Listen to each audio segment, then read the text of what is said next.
Hi everybody, I'm Ryan, and today we're going to talk about flex slots in Black, White, Blink in Modern.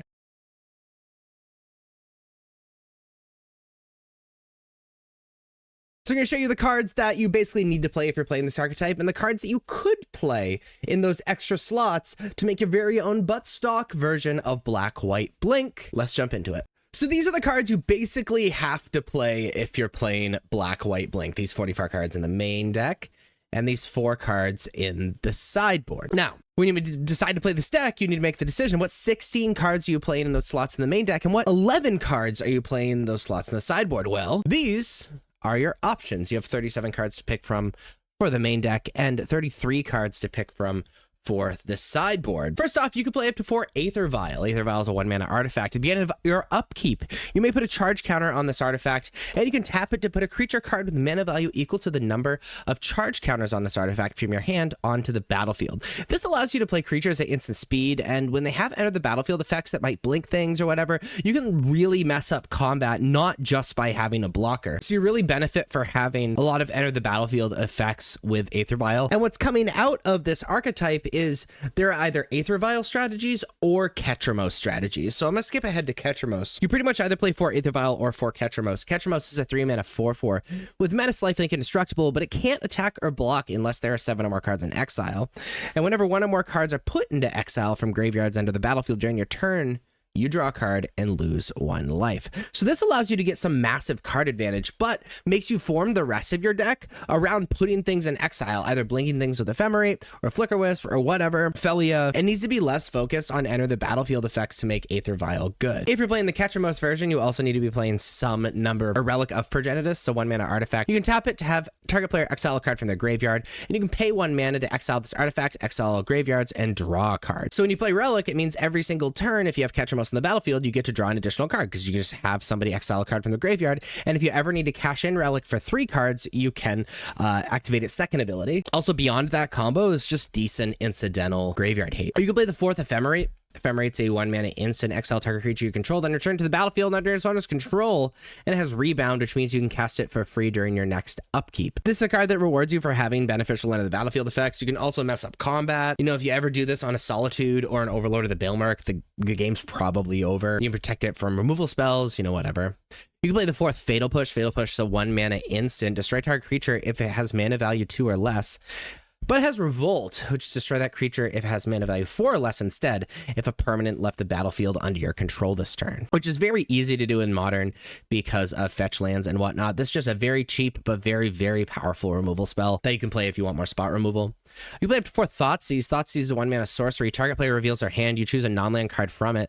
That player discards that card. You lose 2 life. This allows you to sort of 1-for-1 your opponent by taking cards out of your opponent's hand that might be good in the situations or might be good against your deck, and allows you to kind of control the pace and flow of the game. You can play 2 main deck White Orchid Phantom. White Orchid Phantom is a 2-mana 2/2 with flying and first strike. And when a creature enters, destroy up to 1 target non-basic land. Its controller may search the library for a basic land card, put it onto the battlefield tapped, then shuffle. This ends up being really good against decks like Eldrazi or Titan or Belcher or things like that, either because they don't play a lot of basics or their lands do like produce more than 1 mana or something like that. And this allows you to have main deck hate for that, which can also be bounced with things like Ephemerate and Felia and Flicker Wisp and stuff to get the effect again. Play 2 more Emperor Bones. Emperor Bones is a 2-mana 2/2. Beginning combat in your turn, exile up to 1 target card from a graveyard. You pay 2 mana and adapt to it. And whenever 1 or more +1/+1 counters are put on this creature, which happens with adapt, put a creature card exiled with this creature onto the battlefield under your control with a finality counter on it. It gains haste. Sacrifice it at the beginning of your next end step.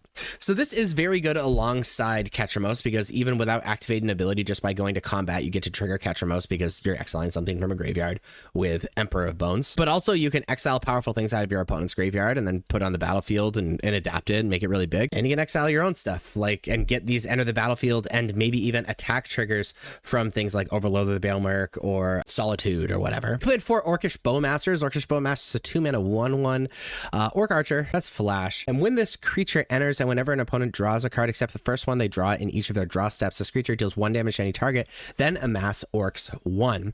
This is very good against X1s, which there's some amount in Modern that's really nice to snipe, like Ocelot Pride or something. Also greatly punishes opponents for drawing cards and can get out of hand very quickly if your opponent ignores it. Play up to 3 Recruiter of the Guard. which is normally played in the Aether Vial versions of the decks. It's a 3-mana 1/1. When this creature enters, you may search your library for a creature card with toughness 2 or less, reveal it, put it into your hand, then shuffle, which is our entire deck except for Overlord. And so it allows us to play one-ofs and tutor our deck for situations that are beneficial to us. I can play Aven Interrupter. Aven Interrupter is a 3-mana 2/2 with Flash Flying. Very good alongside Recruiter of the Guard, as you can like grab it. When this creature enters, exile target spell, it becomes plotted. Spells your opponent casts from graveyards or from exile costs 2 more to cast, which is only really relevant against like Storm. But this allows you to delay your opponent from like casting things. It's a counter spell. It forces them to, wait a turn to cast that spell again because it becomes plotted and then they have to pay 2 more, et cetera, et cetera. You play another Flicker Wisp. Flicker Wisp is a 3-mana 3/1 with flying. When this creature enters, exile another target permanent, return that card to the battlefield under its owner's control at the beginning of the next end step. This is just great alongside Aether Vial because it allows you to do all this at instant speed, which is super, super scary, but even good alongside Ketramos because it gets a Ketramos trigger, gets those enter the battlefield effects, and we love that. You can play a Skyclave Apparition. It's a 3-mana 2/2. When this creature enters, exile up to 1 target non-land, non-token permanent you don't control with mana value 4 or less. When this creature leaves the battlefield, the exile card's owner creates an XX blue illusion creature token, where X is the mana value of the exiled card. This you would play as a as a removal spell to tutor up with Recruiter of the Guard, but it's still very, very powerful. And again, exiles, which it can be relevant alongside Ketramos if you decide to play those together. You can play another Boggart Trawler. Boggart Trawler on its front side is a 3-mana 3/1 when this creature enters exile target player's graveyard, or you can play it as a land on its backside, and you can pay 3 life to have it enter untapped. Otherwise, it's just a black land that enters tapped. This allows you to have creatures without having to play like less lands necessarily. You get to exile graveyards, which is really, really, really good alongside Ketramos.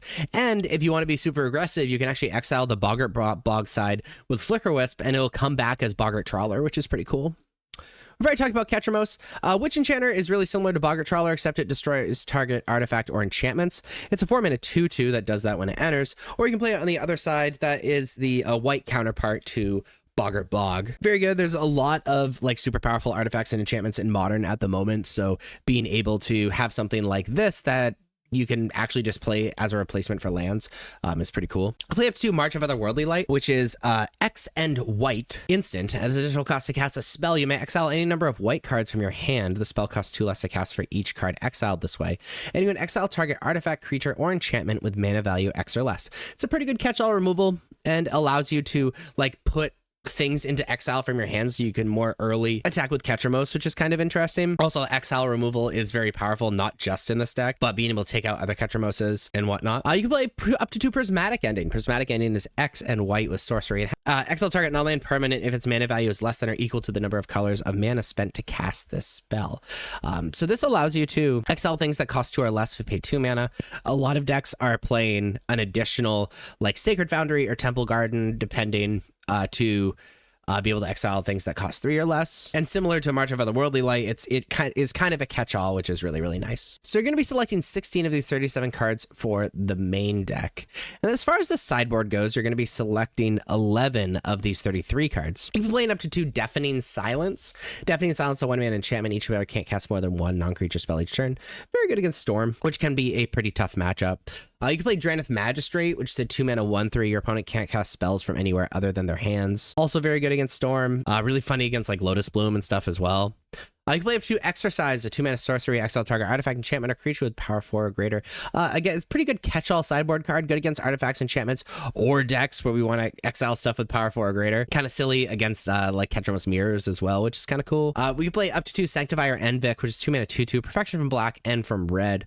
When this creature enters, exile all cards that are black or red from all graveyards. If a black or red permanent spell or card not on the battlefield will be put into the graveyard, exile it instead. This is great graveyard hate because most of the graveyard decks are black or red, or trying to reanimate black or red things. And so just genuinely great graveyard hate against those decks. Also being unremovable is pretty cool as well. Play those 2 White Orchid Phantom in the sideboard instead of the main deck. We've already talked about the applications of that. You can play Clarion Conqueror, which is a 3-mana 3/3 with flying. Activated abilities of artifacts, creatures, and planeswalkers can't be activated. Very good against decks that rely on those activated abilities. Fine in the mirror match if they're unprepared. Decent against Amulet Titan because it hits the card that brings things back. Obviously great against Belcher, obviously great against Affinity, etc., etc. You could play Aven Interrupter in the sideboard. We've already talked about applications of that. You could play Elish Dorn, Mother of Machines, which is a 5-mana 4/7 with Vigilance. If a permanent entering causes a triggered ability of a permanent you control to trigger, that ability triggers an additional time. And permanents entering don't cause abilities of permanents your opponent control to trigger. So very good against decks that rely on enter the battlefield effects because it amplifies our enter the battlefield effects and kind of stops their opponents. You could be playing up 3 Wrath of the Skies, white X. You get X energy. Then you may pay any amount of energy, destroy each artifact, creature, and enchantment with amount of value less than or equal to the amount of energy paid this way.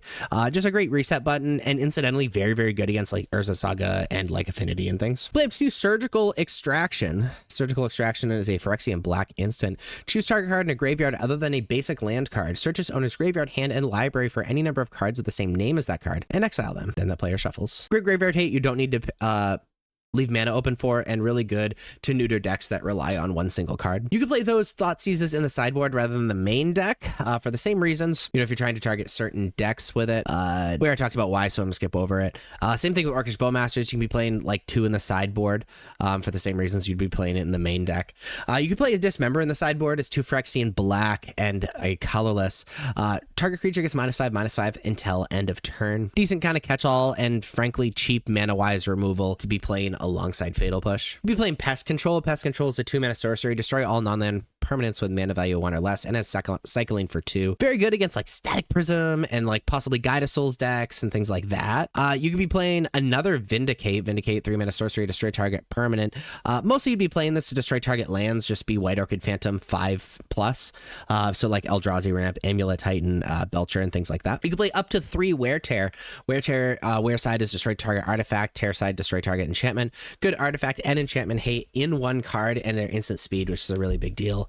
And you can be playing a single Emrakul the Aeon's Torn. We're never casting this card. The only part of this card that we might do is when Emrakul is put into graveyard from anywhere, its owner shuffles their graveyard into their library, which is a mill tax is what we call it. You know, if you plan on playing against mill, it's a pretty unwinnable matchup unless you're playing a single Emrakul in the sideboard, and then you can slap that into the main deck and make it much harder for them to mill you out. But you're going to be selecting 11 of these 33 cards to put into your sideboard, and you're going to be selecting 16 of these 37 cards to put into your main deck, and then you have your very own but stock version of Black-White Blink in Modern.